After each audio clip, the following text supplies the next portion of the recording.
Well, hello there. My name is Craig, the Director of Marketing with INJOY Stewardship. And today I am joined by Brother Raymond Wright at Zion Missionary Baptist Church. It's not all the time or every day that I get to connect with pastors or church leaders who have been through, one of our campaigns. So I relish the opportunity because some of our consultants I'm jealous of that they get to meet with you guys and, go hang out and see the places. So Brother Raymond, I'm excited to connect for this short amount of time, just to learn a little bit about Zion Missionary Baptist Church and what you guys saw God do through your campaign, and a little bit more, some of the details of what happened. But at first, I'd love to just hear. Tell me about Zion Missionary Baptist Church. Okay, well, Zion has been around for 155 years Wow. in a little small community in Roswell, Georgia. The land that the church is on was originally donated to the church by a group of white folks, even though it's really situated in a which used to be a fairly African American community. But now it has expanded and it's grown, and the whole area obviously has changed over those 155 years. Mhm. But the church has changed obviously over that time, but also has had a tremendous amount of growth. Can you share with me a little bit about, the project and, or just the initiative, why your church decided, and maybe this was a leadership conversation, what got you to the point maybe of saying, hey, uh, we need to raise funds, or we need to take a big next step. hmm What was maybe that like as a team of leaders when you either realized you needed to do it, and kind of what kind of precipitated those kind of next steps for you guys? Sure. Our campaign was centered around two different things that we wanted to try and accomplish. Back in 2001, we built a new 77,000 square foot sanctuary, virtually almost across the street from our original church. And so we had been in that facility for quite some time, but we also had not really used our historical church since then. I mean, we did a few things, but really didn't do a whole lot with it. And as a result, the property started going down and so forth, and we really needed to do something to renovate that property. Plus, it was becoming an eyesore in the neighborhood and so forth.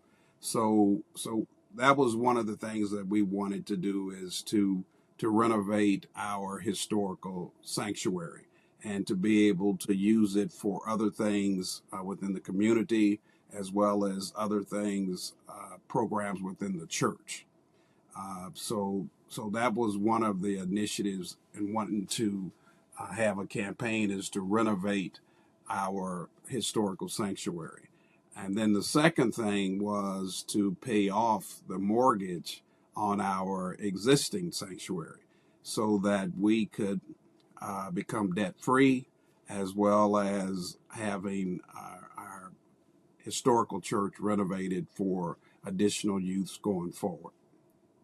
Wow, that's amazing. Well, a lot of these stories and campaigns, we can sometimes often talk about what the financial result was and what happened. That there's always a solid number and goal that we're looking for, but I'd love to just hear from you, who's been, boots on the ground. What are some of the, maybe things that we didn't get to see, those spiritual wins, whether it's in the community or members of the staff or members Yeah. of the leadership, because you know this just as well as I do, but a campaign is just as much a financial journey as it is a spiritual one, that you're stepping into. So I'd love to hear if there's any, stories you have of just what the campaign was like for you guys on that side of things. Yeah. Well, one of the biggest things, and I think this was our primary takeaway for us, um, we felt that if the only thing that we were going to get out of this campaign was to raise some money, then we probably have failed. Dude. And matter of fact, we don't even really call our campaign a capital campaign. Ours is a stewardship campaign. And that's what we have as a stewardship campaign because what we wanted people to do is to grow spiritually. And if they grew spiritually, then everything else would fall in line in terms of the financial gifts and rewards.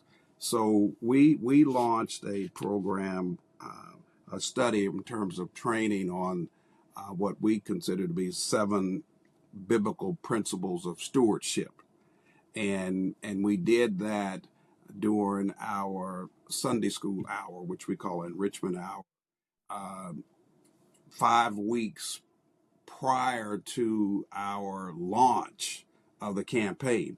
So we wanted to make sure that we grounded people in terms of what stewardship actually meant and what they Right. were engaged in. And we did that right before our launch Sunday, which was Mm. the 4th Sunday in February.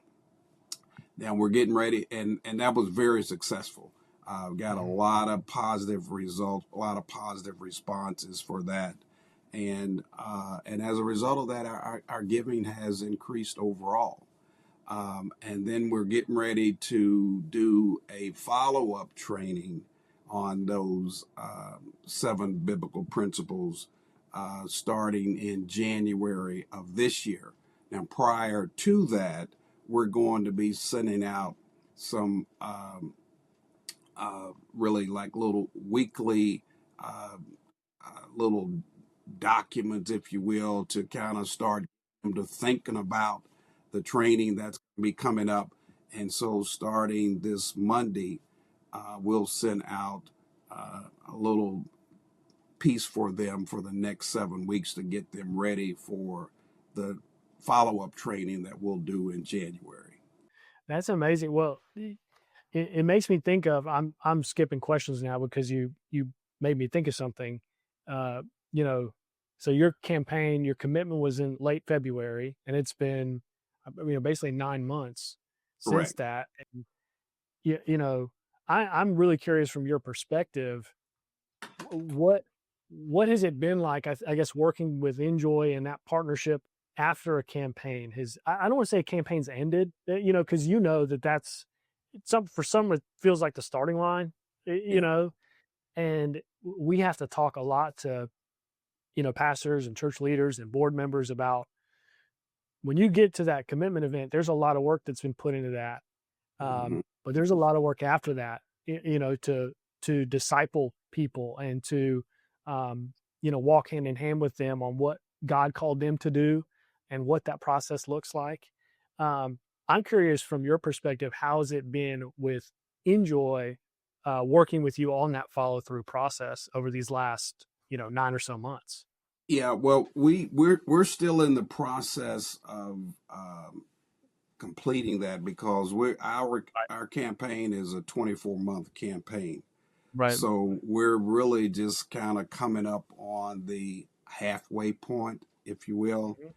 And, we're in the process of planning for a halftime celebration or another relaunch, if you will, to re-engage folks because as you go through these campaigns, you have a period there where it seems like things have really kind of slowed down a little bit from a momentum standpoint, and so you need this second surge, if you will, to continue to keep people engaged and involved. Even though I think that we've done things as far as providing monthly updates, in terms of where we are and what we're doing, and we'll do other little things to kind of keep them engaged.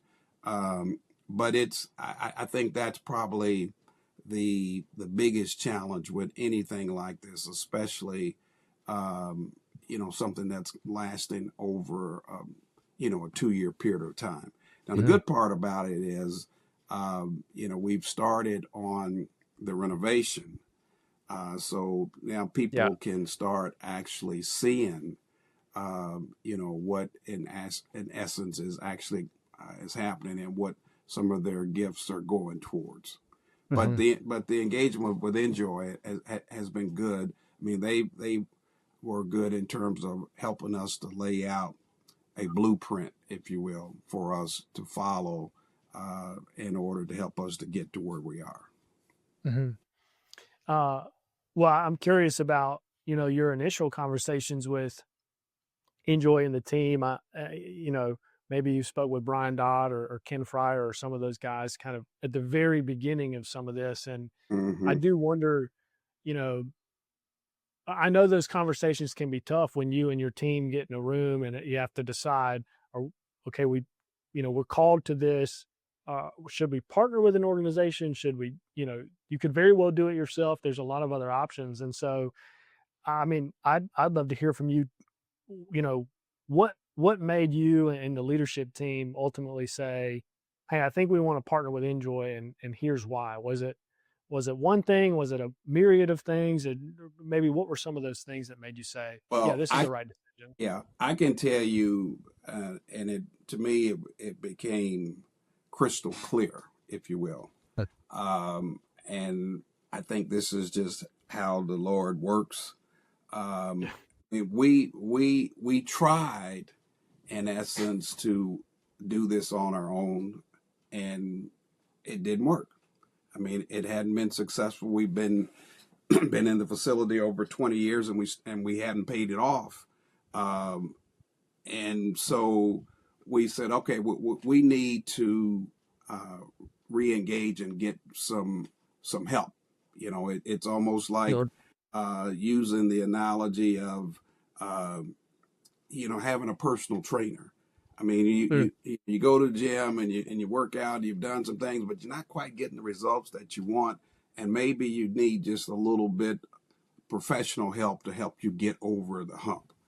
And the thing that made the difference for me with INJOY, because we talk to other companies that does similar things, but the irony of it was um, INJOY had came to the church and met with us back in 2004, Mm.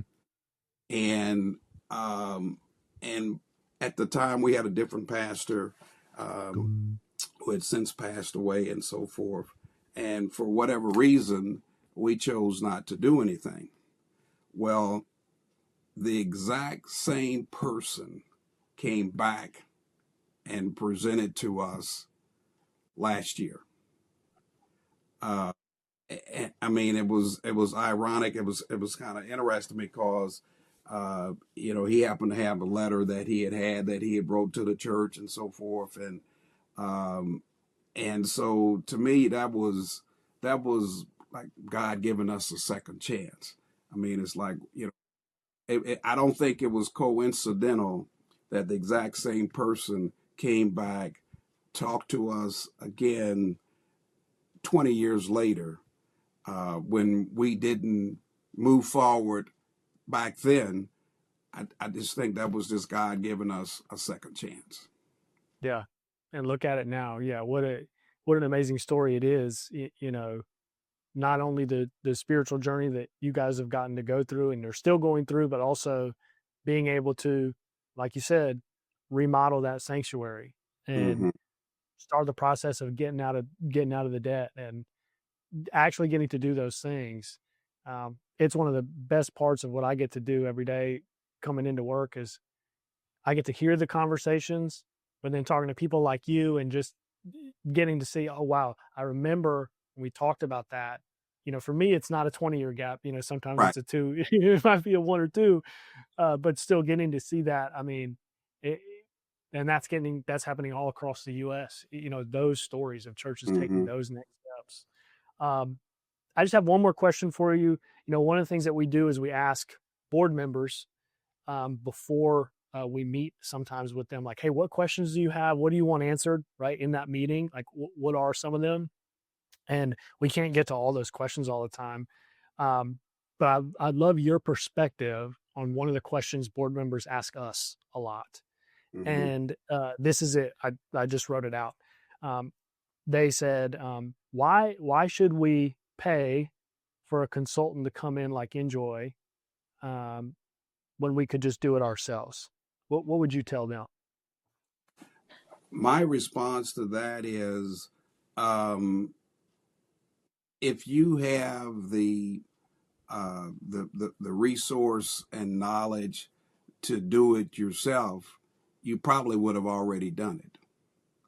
Yeah. But the reality is you're going out and you're looking for some help and support from somebody that has done this with hundreds, even thousands other churches, and they also will be able to help you to guide you around some of the mistakes that you probably would make on your own because you've never done it. Or and so why not use the help and assistance of someone that does this all the time and knows how to do it, even though every church is different, but you still can pull from a number of resources, and using base camp and places like that, so that Mm-hmm. you're not trying to reinvent the wheel, and you can look at what works and what doesn't work. And you can also look at things, this may not work at that was very successful this church. This may not work at my church, but this over here probably would be something that would really work at my church, because every church, every congregation is different. And so, but having someone that has worked with a number of churches, throughout the U.S. and maybe even abroad, just gives them a much broader perspective in terms of how they can go about helping you. Awesome. Well, Brother Raymond, thank you so much. I appreciate it. It's been encouraging to me on a Friday to hear you speak about this and just get some little glimpses into what God is doing. Thank you so much, and we'll be in touch soon.